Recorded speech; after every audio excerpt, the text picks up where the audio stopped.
El día de ayer le dimos a conocer que el Fondo Monetario Internacional prevé una caída de menos 10.5% de la economía mexicana en 2020. No vamos a encontrar antecedentes de una caída de este tipo, a menos de que nos remontemos al lejano año de 1932. Y también, pues dijo el FMI que la deuda pública como proporción del PIB va a crecer más en este sexenio que en el anterior. Para hablar de ello tengo en la línea telefónica y le agradezco mucho que esté nuevamente con nosotros a Valeria Moy, economista, quien asumirá la dirección general del IMCO a partir del 1 de julio. Felicidades por eso, Valeria, y gracias por estar con Muchísimas nosotros. gracias Pascal, encantada. Bueno, a ver, ¿qué significa una caída de 10.5%? Decía yo, no lo hemos visto en más de, pues en casi 90 años. ¿Qué significa en lo concreto una caída de este tamaño? Significa, bueno, no es únicamente el tema teórico o el tema económico donde podríamos decir, sí, nunca lo hemos visto, desde 1932 no habíamos visto una caída similar.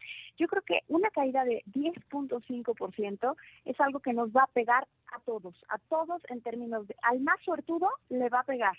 Es decir, vamos a ver una caída en empleo muy importante y aunque la caída en empleo sea muy importante, vamos a ver otro fenómeno. Aquellos que mantengan el empleo, que mantengamos cruzando los dedos el empleo, se va a precarizar el empleo. Eso es un fenómeno muy típico en estos momentos, en crisis de esta magnitud, porque, como lo sabes, Pascal, hay mucha informalidad en el país. Alrededor del 57% de la población ocupada, de la población que trabaja, lo hace de forma informal. El trabajador informal, voy a ponerlo en términos que suenan muy crudos, pero no pierde el empleo en el sentido de que tiene que seguir trabajando, porque si no, simplemente no tiene manera de llevar el sustento a su familia, ¿sabes? Entonces, a lo mejor el del puesto del tianguis, el del puesto de comida en una esquina, el que lava los coches, pues de cualquier manera va a tener que seguir yendo a trabajar. Sin embargo, ese trabajo va a ser mucho más precario. ¿Qué quiere decir más precario? Pues tendrá menos clientes y por ende menos ingresos. Yo creo que va a ser uno de los peores años en la historia, me gustaría decir reciente, pero ya no es reciente, en la historia del país. Bueno, y en términos de la posibilidad de las empresas de sobrevivir en un entorno así, con una caída de este tamaño, ¿qué se puede prever, Valeria?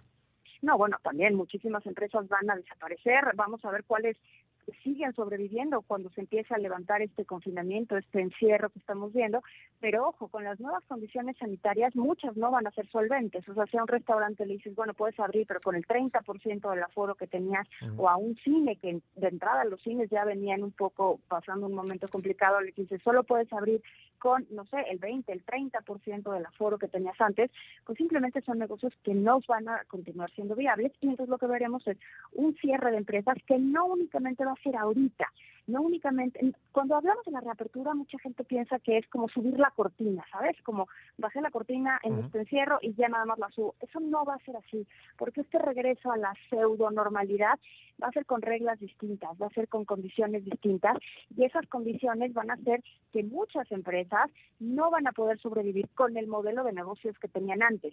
Entonces, estas pérdidas de empleo y esta precarización del empleo por el reacomodo de empresas, yo creo que va a durar muchos años, y lo que muestra el Fondo Monetario Internacional con sus perspectivas actualizadas ayer, pues van más o menos en este sentido, ¿no? Se prevé una caída, como ya la mencionamos, de menos 10.5%, pero una recuperación, y aquí sí me gustaría usar las comillas, muy pobre, una recuperación de 3.3% el año que entra, 3.3% el siguiente año de haber caído 10.5%, no es nada. Y sí me parece importante aclararlo, porque la base de la cual haces la comparación se hace 10% más chiquita. Entonces, sí, cualquier cambio porcentual, cualquier cambio, una manzana más, se nota más en términos porcentuales.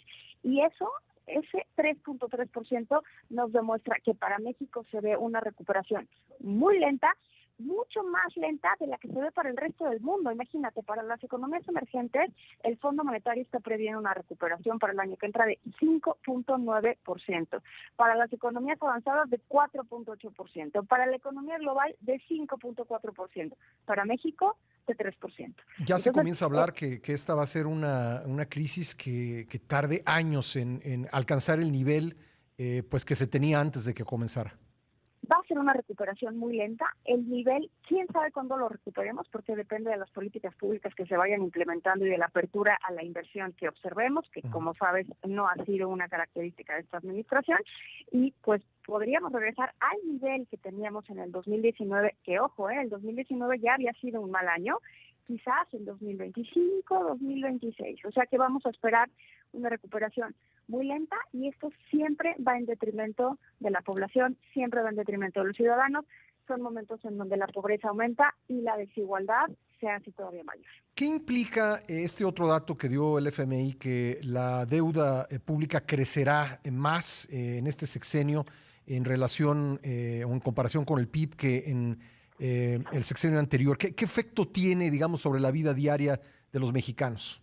Mira, sobre la vida diaria de los mexicanos es difícil preverlo porque en realidad ese aumento del que habla el Fondo Monetario se debe a que el PIB se hace más chiquito. Aunque la deuda se mantenga igual, que no va a ser el caso, porque México sí está incurriendo en más deuda, independientemente del discurso del presidente, o sea, la realidad, los números nos muestran que sí estamos incurriendo en operaciones de deuda, como es normal, como cualquier gobierno. Ahora, otros gobiernos, otras economías han incurrido en muchísima más deuda para tratar de solventar esa crisis. Esa deuda lo que les está permitiendo a esas economías es que el PIB no caiga tanto. Nosotros vamos a mantener, imagínate, pues nada más y nada más una fracción, un denominador, ¿no? Lo que vamos a ver es un numerador que se mantiene más o menos constante, creciendo un poquito, pero un denominador que se hace más chiquito, ¿no? El PIB se va a hacer 10.5% más chiquito y eso ocasiona que este cociente, que es como normalmente medimos la deuda, este cociente entre deuda y PIB, pues simplemente se haga más grande. ¿Pero costará más trabajo pagar la deuda? ¿Será más cara la deuda, digamos? Pues depende de nuestras posibilidades de crecimiento. La deuda está completa y absolutamente relacionada con las posibilidades de crecimiento que tenga un país. Por eso a mí no me gusta cuando la deuda se ve como algo bueno o algo malo en términos generales, porque la deuda no es así. O sea, que uno se endeude con su tarjeta de crédito, si la puedes pagar, pues no significa nada malo. Lo usas como mecanismo de pago más que de financiamiento.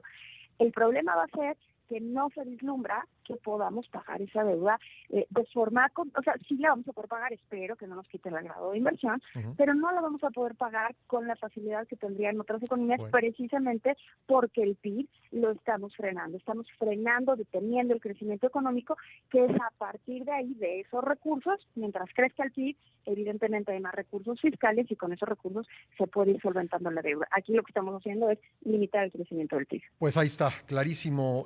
Valeria, te agradezco mucho que hayas estado con nosotros esta mañana. Nada que agradecer, Pascal, encantada. Gracias, muy amable. Valeria Moy, economista y próxima directora general del Instituto Mexicano de la Competitividad.